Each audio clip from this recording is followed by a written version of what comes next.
Imagine being born into one of the most closely watched royal families on the planet, and then walking away from all of it. The palaces, the staff, the security, the title, even $1 million payout you're legally entitled to. Now imagine trading that in for a small rented apartment in New York City, doing your own laundry, cooking your own meals, and riding the subway like everyone else, all because you refuse to give up the person you love. That's not a movie plot. That is exactly what happened when Princess Mako of Japan chose to marry a man the media painted as unfit for royalty and became Mako Komuro, an ordinary resident of Manhattan. Today, we're looking at how a Japanese princess went from imperial palaces to a one-bedroom apartment in New York City, why her engagement triggered a national controversy, and how she ended up rejecting more than $1 million in taxpayer money just to leave the monarchy behind. Let's start at the beginning.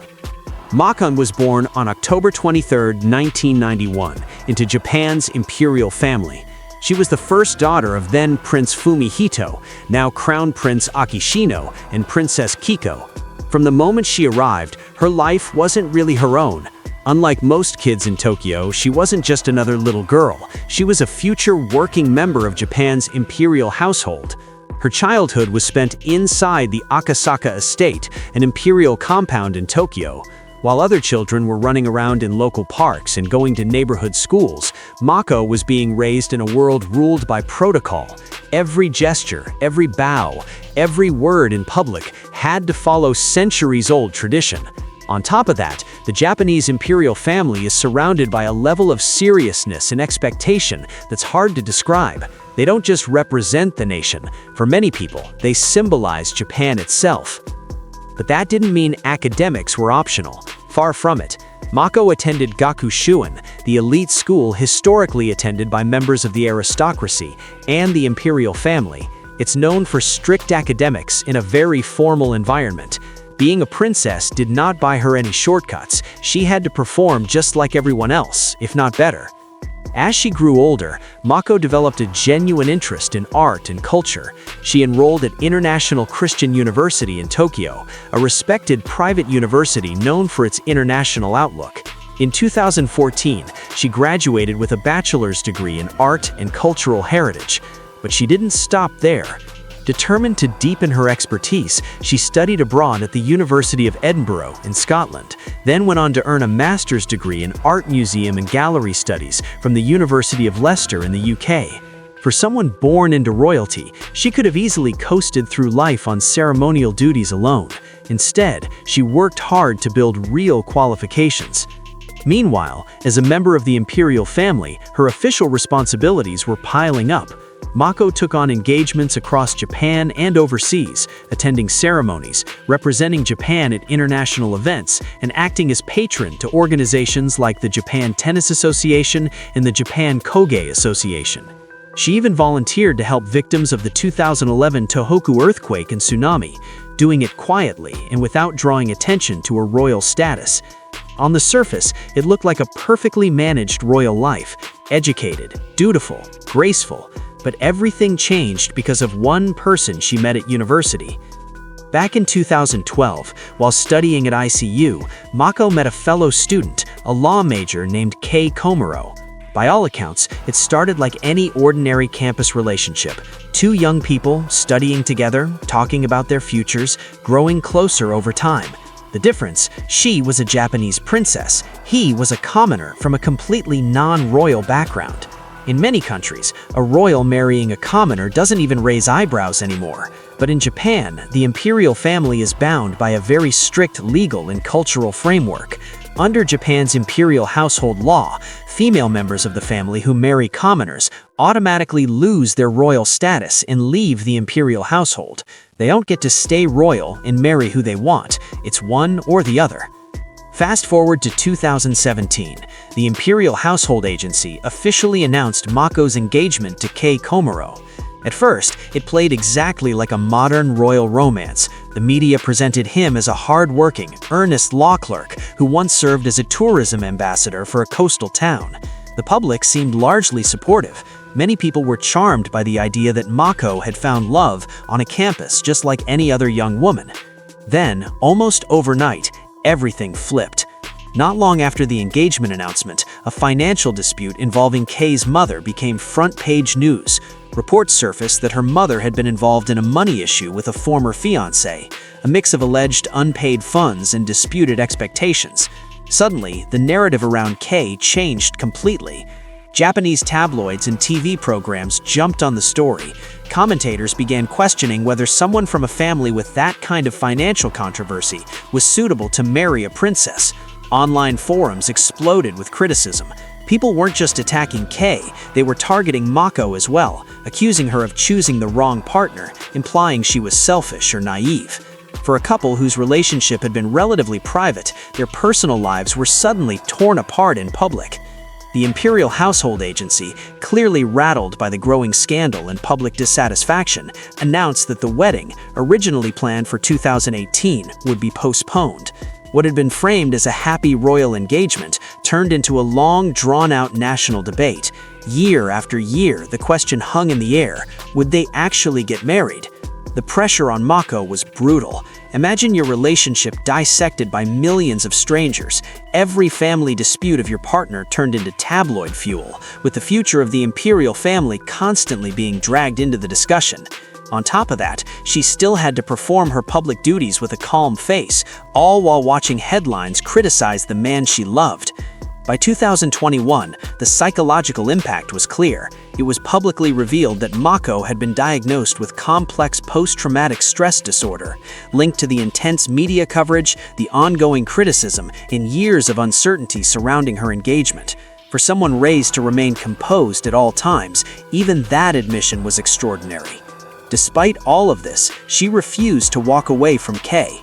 Instead, she made a decision that stunned Japan and drew attention worldwide. She would marry him anyway, fully aware that doing so meant leaving the imperial family.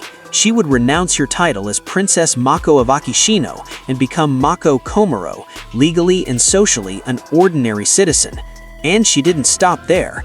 Under Japanese law, when a female member of the imperial family leaves by marrying a commoner, she's entitled to a one-time lump sum payment, in Mako's case calculated at roughly 152 million yen, around 1.3 million US dollars. It's meant to help former royals adjust to life outside the palace, since they lose their public funding and official support. Mako did something unprecedented. She refused to take the money. She became the first woman in modern imperial history to decline that payment. In the middle of a heated public debate about her marriage, she clearly did not want to be accused of using taxpayer money while walking away from royal duties. She chose love, she chose independence, and she chose not to take the financial cushion that came with her old life. On October 26, 2021, the couple finally registered their marriage at a local government office in Tokyo. No extravagant Shinto ritual, no big public ceremony, no tiara, no procession, no balcony appearance. It was a quiet civil registration, followed by a short, tightly managed press appearance where Mako briefly spoke about how the intense scrutiny had affected her. Then came the next shock. They left Japan. Within weeks, Mako and Kei boarded a flight to the United States and relocated to New York City. The woman who had grown up on secure estates now found herself in one of the busiest, most chaotic cities in the world, not as a visiting royal, but as a regular immigrant resident. And no, they did not move into a luxury penthouse. Reports indicate they rented a modest one-bedroom apartment in Manhattan. For someone raised in a palace environment with staff and security, suddenly living in a small New York apartment where you cook, clean, and do your own shopping is a massive adjustment. But that's exactly what happened. Mako didn't sit back and live off savings. She quietly began building a life that actually aligned with her education and her interests. She took an unpaid volunteer role at the Metropolitan Museum of Art, one of the most famous museums in the world. Working in the Asian art department, she assisted curators with research and cataloging. Think about that for a second. Visitors walking through the Met, not realizing that the person carefully handling Japanese art objects in the back rooms used to be a member of Japan's imperial family. One of the projects she worked on involved an exhibition of hanging scrolls by the artist Yamada Shinzan. She even contributed an essay to the museum's website about one of the scrolls, using her training in art and cultural heritage in a very real, practical way. Meanwhile, Kei Komuro was fighting his own uphill battle. He had enrolled at Fordham University School of Law in New York and graduated with his law degree, but becoming a licensed attorney in New York requires passing one of the toughest bar exams in the United States. Kei didn't pass on his first attempt, or his second. Every failure became another round of negative headlines in Japan. Every time results came out, the Japanese media reported it, often framing it as yet another sign that he wasn't good enough. But with Mako's support, he kept going. In October 2022, it was reported that he had finally passed the New York bar exam on his third try, making him eligible for admission as an attorney. He then moved from being a law clerk to an associate attorney at the firm Lowenstein Sandler, working in its global trade and national security practice in New York. It's not glamorous royal work. It's long hours, research, and client matters, just like any other young lawyer in the city. Financially, their life looks nothing like the world Mako left behind. There are no royal stipends. She turned down that $1.3 million lump sum.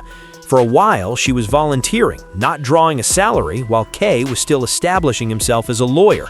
That means budgeting for New York rent, groceries, utilities, everything that comes with being a working couple in one of the world's most expensive cities. Reports and eyewitness accounts over the last few years show them doing very normal things, shopping at local supermarkets, grabbing casual meals at neighborhood restaurants, walking together in the city, and taking the subway. For Mako, everyday tasks like cleaning the apartment or navigating public transit are things she likely never had to think about back in Tokyo's imperial residences. Even outside Japan, though, they haven't completely escaped attention. Japanese media still track their lives from afar, running articles about Kei's career progress, their apartment, and speculation about their future plans. Every small update, a job title, a rumored move, even potential pregnancy rumors can turn into headlines in Japan and on social media. So what does all of this mean? On one level, it's a case of a woman choosing love over royal privilege, but it's also about something deeper. What truly defines a fulfilling life? Is it status, titles, protocol, and financial security? Or is it the ability to choose your partner, your city, your career, even if that means giving up absolute comfort and facing harsh criticism? Princess Mako, now Mako Komuro, had every reason to stay where she was. As a senior female member of the Japanese imperial family, she could have lived out her life in official residences, surrounded by staff, funded by the state, protected from the daily grind most people face. Instead, she walked away from that, declined over $1 million of public money, and moved to a foreign country with a man vilified by huge sections of her own media. Today, they're just another young couple in New York, dealing with rent, career pressure, and the constant adjustment of living far from home. Yes, their lives are still tied to the expectations and curiosity of millions of people back in Japan. Whatever anyone thinks of their choices, one thing is hard to deny. This is one of the most dramatic transformations we've seen from any royal in recent decades, from Princess Mako of Japan's imperial family to Mako Komuro, an ordinary New Yorker